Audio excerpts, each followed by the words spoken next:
Welcome to the 1031 Exchange Passive Income and Investment Series. This show is brought to you by 1031navigator.com. 1031 Navigator is the best way to plan, execute, and complete your 1031 exchange with peace of mind and confidence while saving you both time and money. Hey everybody, Thomas Morgan here with 1031navigator.com. Hope you're doing well. I've been working on a Walgreens property for a gentleman who has a Walgreens in Southern California that his family owns. They're considering selling it, not sure if they should keep it or sell it. He was a YouTube viewer and I guess watcher. And so I put a little list together of things he should consider of whether or not to keep the property or whether or not to sell it. So essentially, I have a list of 14 things to consider when selling a Walgreens or other triple net lease property. And these also come into play when buying a triple net lease property. It just depends on your perspective of how you're looking at it. So we'll get to the list in just a minute, but also wanted to announce a new listing that we're going to be taking to market. It's a high yield net leased portfolio consisting of 10 properties, and the pricing is going to be around $17 million. The portfolio average cap rate is north of 8%, and the median lease term on all the 10 deals is almost 10 years. So if you have any interest in a high yield triple net lease portfolio, we could sell these one-off deals if someone wanted, or we could chop them up into like a smaller portfolio. But basically we have Fleet Pride, which is a big truck repair place. We have a Dollar General in a former Rite Aid building that Dollar General has continually renewed. That's in Dayton, Ohio. We have a mattress firm in Minnesota. We have a big liquor store in Texas. Super high cap rate Pizza Hut, 10.5 cap at ask price on that. That's in Mississippi. We have a Gerber Collision in North Carolina, and that's going to be a 7.5 cap. We have a corporate Burger King, which is kind of rare, in Nebraska, an Easy Pawn in Illinois, just outside of Chicago. And then we have another corporate Burger King, which is also rare, in Iowa at a highway interchange. And then as part of it, there's also a 2-tenant deal, a medical clinic in Louisiana. So the locations are kind of secondary or tertiary, and that's kind of the reason for the high cap rate. But there's a lot of term on most of these leases.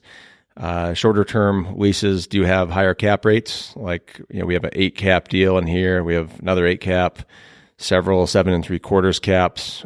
One is almost a 9 cap. And the Pizza Hut's at a 10.5 cap. So if you have interest in a high yield triple net portfolio or high yield net lease deals, you can go to 1031navigator.com/portfolio. Again, 1031navigator.com/portfolio, and we'll get you the information on those deals.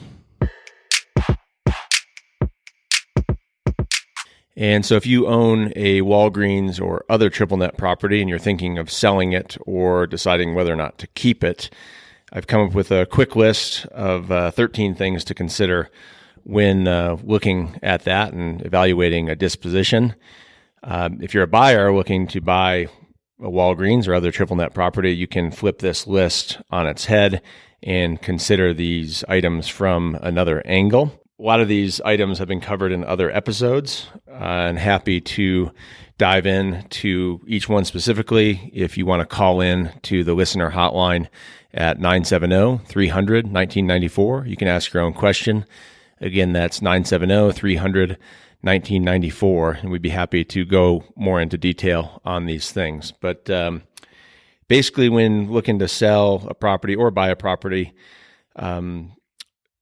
the credit of the tenant, who you're actually buying or selling is important. Like in this case, this is a Walgreens investment grade rated tenant. So that's an easy one to check off the box. There's other tenants that are non-investment grade. That's Standard & Poor's, triple B minus or below. So, or triple B minus or above is investment grade. And then anything below triple B minus is not investment grade. So, you just go to S&P credit ratings and you can see more about the strength of a tenant. And anything above triple B minus, in the triple Bs, triple B plus, or in the A's is considered investment grade with a low risk of default.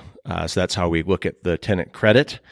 Number 2 is the lease term. How many years do you have left on the lease? In this case, it's a 15-year deal, which is kind of a prime point for selling a Walgreens. Anything 15 years or above is going to command a lower cap rate and therefore a higher value. And then once the property starts to get under 15 years or under 10 years or even under 5 years, the prices dramatically change. Cap rate goes up, value goes down. So in a lot of cases, it makes sense to sell the property when you have term left on the lease, or before you go to sell it, go to the tenant and try and negotiate an early extension. For example, on the portfolio, the $17 million portfolio we're taking to market, the owner did just that. He went to most of the tenants and was able to get another 5 to 7 years on every single one of those deals. And so we're able to take those to market with 8, 10, 12 years on the lease, as opposed to 3 years or 5 years, things like that. So number 3, this is more related to Walgreens or fast food or other tenants that report sales. But how well is the store performing? CVS, Dollar General, a lot of other tenants do not report sales, so you have no idea. There's some analysis we can run regarding retail marketplace reports and compare the sales tax dollars to consumer spending and see how well a tenant is doing or will do. But you definitely want to consider how strong the store is. And obviously, if you're a seller and if the store is doing well, it makes sense to probably keep the property, and or that's a great time to sell the property because it's going to be easy to sell. But on the flip side, if you're a seller and the store is not doing well, that might be a good time to sell also, because that gives you an indication whether or not the tenant's going to renew down the road. But definitely want to look at how a tenant is doing at the specific location. Number 4, demographics and income. This is a big one. I always like to look at the average household income, the per capita income, the demographic makeup of age and other factors, population growth, etc. And that's a standard report we pull on all our properties. Number 5, traffic counts at the intersection. A drugstore or most retail locations should have 20,000 daily cars or more. Ideally, a drugstore should have 35,000 cars at the intersection. So you want to look and see how busy the intersection is. Dollar Generals obviously are going to have less cars, or fast food are going to have less cars, maybe 8,000, 10,000, 15,000 daily cars. But that's something to keep in mind is, okay, how many people pass this location every day? And that kind of goes into one of the other points here, access. And when you're looking at traffic, you should look at access and visibility as to how easy is it to get into the property, right turn, left turn, stoplights, hard corners, stuff like that. Number 7 is retail demand in the area, and that goes actually back to point number 3, looking at those sales tax receipts compared to consumer disposable income in the area and seeing what other retailers are meeting that demand or not meeting that demand. And that's actually how retailers select sites in the marketplace. Advance Auto or AutoZone is going to go into a market where there's what's called a retail gap in the area, where there's probably several $1 million of auto parts demand not met within a 5 or a 10-minute drive time of the demographic. But that's a report we can pull and kind of gauge how well a store is doing, how well they might do, and whether it makes sense to sell a property or buy a property in a given area. Number 8, you want to look at the rent amount that they're paying per square foot. As a seller, that's not super important. Unless you're worried about the renewal of whether a tenant is going to exercise their option in stay. I always say that renewal options are really kind of garbage to a certain extent. A lot of investors like that. They like seeing a 10% bump in each 5-year option, but that's really just to protect the tenant, and the tenant does not have to exercise that option. So if a tenant is paying $30 a foot in a market, but the market rents are $25 a foot, and the 10% option is supposed to make the rent go up to $33 a foot, the tenant is most likely not going to exercise that option, and they're going to come back to you and try and renegotiate the rent down to 25 or what a comparable rent in the marketplace. So you want to always look at what the current tenant is paying, what the increases are, scheduled increases, whatnot in the term and in the options. But then you want to look at that relative to what the prevailing market rates are, and that'll give you an indication whether or not the tenant will exercise their option. If they're paying $30 a foot in the market and rents are actually $40 a foot, when their renewal comes up, they're going to exercise their option at that 10% increase, which is, let's say, $33, and they'll be below market. And there's nothing you can do about that as landlord. You got a 10% increase, which is great, but you're also getting below market rents. And that's why I say options are kind of garbage, because they really protect the tenant and they keep the tenant's rent low. And on the flip side, the tenant does not have to exercise their option, and they can come back to you and renegotiate. So you want to gauge what they're paying versus what the true market rents are. Number 9, I always like to pull a crime report in the area, and I use what's called a total crime index. And that can be broken down into certain types of crimes in the area. It's normally by census tract, but it's normally like 100, 200, 300, somewhere in between, 250, it could be as low as 75 or 90 and as high as like 600, 550. That's called a crime index, and they do it by census tract.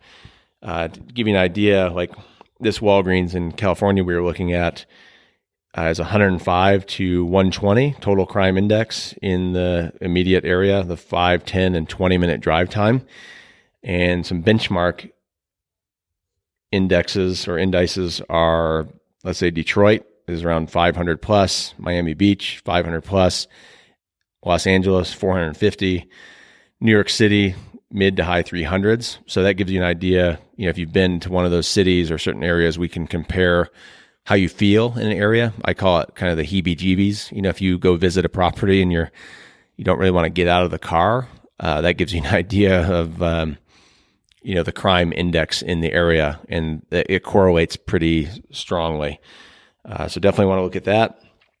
Number 10, I always like to pull a FEMA flood zone map, and we check and whether or not the property is in a floodplain. Most of these leases are absolute triple net, so it's the tenant's responsibility. However, for example, Dollar General's leases have a flood clause in there that if the property is in a flood zone and the developer did not tell them during the due diligence that it was in a flood zone, it's the landlord's responsibility to get flood insurance. So you got to always make sure that if the property's in the flood zone, that the developer did give Dollar General notice that it was in a flood zone. And if they did, then Dollar General gets the flood insurance. But I always like to look at that. Number 11, a good thing to look at is the store info. You can go to like Walgreens website or Dollar General's website. You can see the store hours. You can see if the store has a drive-through, double drive-through. And I like to look at the Google reviews. It gives you an idea of how well the manager and the staff are doing. Is the store stocked? Is it clean? Are the people mean? In a lot of those reviews, people tend to post more bad reviews than good reviews. And so a lot of times on Google or Yelp, it's like 3, 4 stars out of 5. But In this particular Southern California store, this had like 300 reviews and got a 4.7 out of 5. So that's a great rating. It's a good point for a buyer. Good point for a seller. It shows that the store is well run and people like going there. That store also sells beer and wine, and so has a liquor license, which is a benefit. Then with the Google Street Maps or Street View, you can look at curb appeal, you can look at visibility, you can see how many cars are at the intersection, whatnot. And those are, kind of replacement tools for having to go count cars or sit in the parking lot.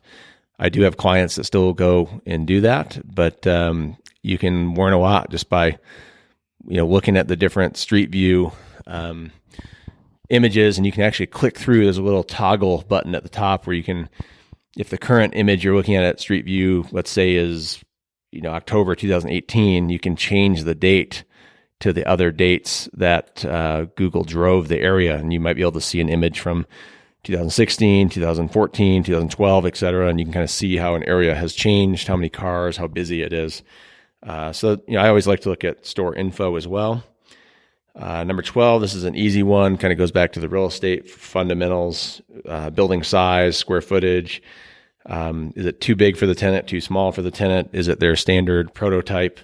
What kind of construction is it? Because those come into play with when tenants are changing their retail formats. If they're going to bigger or smaller stores, you don't want to be caught off guard when the tenant is thinking about renewing, or what kind of store are they now building in the marketplace versus the store they're in.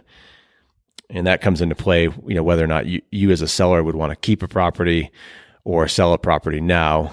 Number 13 goes along with that. Same thing, lot size. How big is the property? Walgreens should be on at least 1 acre, if not 2 acres, but it's not uncommon in busy areas, dense areas, for a Walgreens to be on like 3/4 of an acre. So you want to look at the lot size, how much land is there, because that's going to come into play with reuse of the building, parking ratios and densities required if you want to use a building for an office. Or, I looked at a Walgreens here in Colorado a couple of years ago. It was actually zoned for high-rise kind of condo development at a ski area. So you want to look at the lot size, because that's going to tell you, okay, if you build 4 stories and build luxury condos, if Walgreens ever leaves, how much parking can you do? So you want to look at the lot size to make sure all that's going to work out in the future. And I actually have a number 14 here on the list, and this is more common with the bigger drugstores or more institutional quality properties, where if someone put what's called CMBS debt or conduit debt on the property, if you're a seller, if you have a loan from like GE or some of the other conduit lenders, there's typically what's called a defeasance clause. A lot of sellers don't understand this and didn't realize it when they got into it. They think they just have a basic prepayment penalty, like a normal commercial bank or regional bank does. Like, on a 5-year loan, it might be a prepayment penalty of 5%, 4, 3, 2, 1% in the last year to pay it off of the loan amount. But these bigger loans, these conduit loans, are securitized, or CMBS is commercial mortgage-backed security, and those get sold on the secondary market, so they can't easily be paid off. They've been syndicated and securitized and sold, and so the lender needed some sort of yield guarantee. So in this case, this Walgreens actually has a pretty high interest rate compared to today. They're at 6.6% interest rate. So they, in theory, if they're going to keep the property, would want to refinance it, but they have a defeasance clause. Actually, we're waiting on the language on this lease in particular, so we don't have it yet, but I'm assuming, my bet is it has a defeasance clause. So you actually have to do what's called a yield maintenance, which in some cases, depending on the size of the loan, you have to go, this is a little bit beyond my scope of expertise, but I have a calculator, what's called a defeasance calculator. We can run, it looks at the term of the loan, the maturity of the loan, original amount, current amount of the loan, interest rate, things like that. And then you have to look at the treasury yield. And essentially, the lender has to go out and buy, or you have to go out and buy treasuries on their behalf to maintain their yield. So if you want to pay it off, you have to do yield maintenance, or you have to defease the loan. And in some cases, I've seen those prepayment penalty, or excuse me, those defeasance costs as high as like $700,000 on a $5 million loan. So it's a huge fee. In a lot of cases, it's $200,000 to $300,000, which really starts to eat into the motivation of why you would sell a property in the first place, or whether or not you would refinance it or could refinance it, and if the interest rate savings would make sense. So I recommend, if you're a seller, definitely do your homework on your defeasance or prepayment penalties, so you know what your true net will be, and if it makes sense to sell a property or not. And then if you're a buyer, if you're buying for the long term and you do a conduit loan and you don't have any plans to refinance or sell, I think conduit loans are great. I had a client do one on a Dollar General, and they're getting they got like a mid 4% rate fixed for 15 years. And the idea being is they're not going to sell or refinance that during that term or during that time, and it will be 100% paid off at the end of that loan. However, if you're trying to flip a property, or you think you might want to refinance it or pull some money out, or sell a property in 3 years, conduit and CMBS financing is really not for you. So, and I have a 15th thing as well. When you're going to sell, what do you want to do with the money, or why are you selling? If you're looking to just cash out and do other things with the money, then maybe your decision making is going to be different. Whether or not, if you're looking to do a 1031 exchange and get equal yield or higher yield. So you obviously have to evaluate what the other investment alternatives are going to be, and what your tax consequences are going to be if you don't do a 1031, or if you do a 1031. And if you sell in this case, sell a great Walgreens in Southern California on a busy corner, great area, doing well above store average sales, nice location, great store reviews, etc. You have to look at what you bought it for, and what your current yield is, and what your alternatives are. So this group purchased the property somewhere around a 5.5%. We're still verifying all that information. They're looking, okay, well, maybe we could actually sell it right now and get our money out of it, and then move our money to a higher yield. So if they can go to a 6.5% cap rate deal, move it into some Dollar Generals or some QSR, fast food type restaurants, or maybe even their appetite for risk is a little higher, and they could get into some 7.5%, 8% cap rate deals. Then their yield's going to go up significantly. But let's say they went from a Walgreens, they're getting 5.5%. I'm just doing the math real quick. They're doing 5.5% right now, and then if you go to a 6.5%, that's a 18% increase in income. So it might make sense to move out of one asset in one area, one tenant, and increase your income, and go to like 3 or 4 properties, smaller properties, and get 18% more rent. So that's the 15th thing to consider is, what are your alternatives and why are you doing this? So appreciate it. Hope this helps. If you have questions, comments, whatnot, hit us up on the listener hotline, 970-300-1994. Again, 970-300-1994. And we'll do our best to answer the questions. Have a great day, and talk to you soon. Thanks for listening to the 1031 Exchange Passive Income and Investment Series. To help create, grow, and protect your wealth with 1031 exchanges and triple net properties, visit 1031navigator.com or call 1-866-539-1777. Again, call 1-866-539-1777. Make sure to remember to ask Thomas about our 1031 VIP program. you can put thousands of dollars in your pocket on your next 1031. If you enjoyed the show, be sure to subscribe, rate, and review it where your podcasts are peddled. And if you have a friend considering a 1031, make sure to share this show with them. A referral is the best compliment we can receive. Thanks for listening, and see you again soon. And remember, this show is provided for your informational and educational purposes only. Be sure to check with your accountant, lawyer, and/or other tax professionals and advisors before relying on this information. Although the information contained herein is believed to be accurate and reliable, we do not guarantee its accuracy or completeness, and it is provided without warranty. Common sense is the best practice.